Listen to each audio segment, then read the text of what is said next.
Good day and welcome back to the Vitality Project. I'm Dr. Bob and I want to welcome you. Thank you for joining me. In our most recent post here, we focused on all the thoughts and feelings which can arise around any of the major challenges that we face in our recovery from addictive behaviors.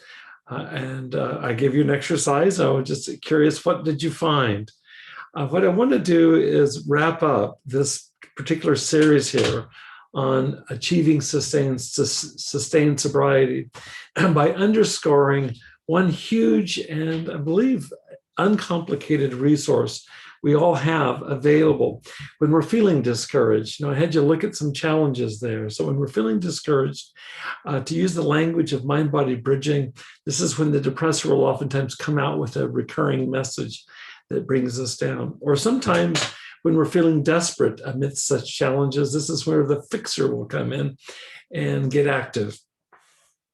So what I'd like to do today is to provide a resource to help you over against the depressor and the fixer.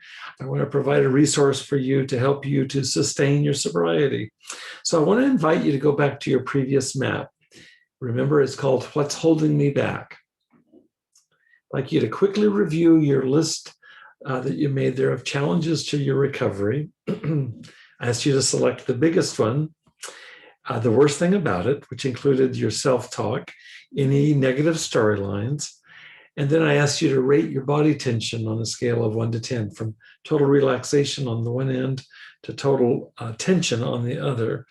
Plus, also asked you to make note of any unpleasant feelings you might be experiencing as you review these challenges that tend to hold you back. So, for example, you might notice that you're nervous, or that you're feeling sad, or that you're feeling hopeless. Now I'd like to ask you to set all of that aside and practice with me just 5 minutes of mindfulness of the breath.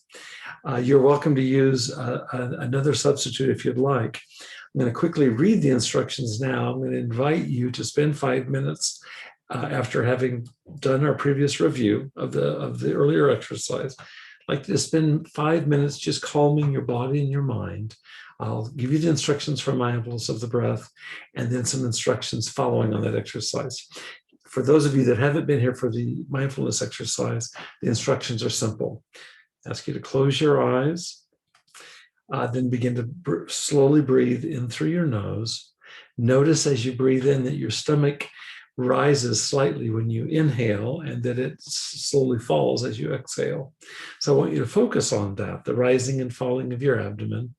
And as you're doing that, you'll notice that thoughts and feelings tend to come and go. As you're doing that, just gently bring your attention back to the anchor in the breath. When your mind wanders, back to the breath. And just follow the rising and falling of your stomach with each successive breath. Do that for 5 minutes.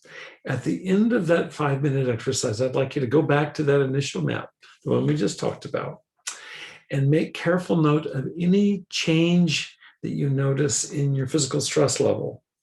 Remember, on a scale of 1 to 10, see if it's changed your stress level by engaging in 5 minutes of relaxation.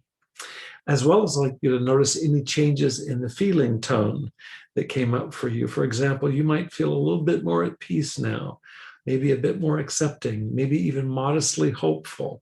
Make a note of that. What I'm wanting you to do is to see if you can create breathing room, I mean literally breathing room, as a little toehold here for moving forward and not giving up in your recovery. Even amidst acknowledging that there are challenges and there are supposed barriers that can arise, for sure, can we find a way to move through that where we don't lose our center? That's really one of the goals here, one of the strongest resources we have in sustaining successful sobriety. I want to thank you so much for joining me today. Please stay safe, be well. I look forward to having you back here again with me soon. Take good care.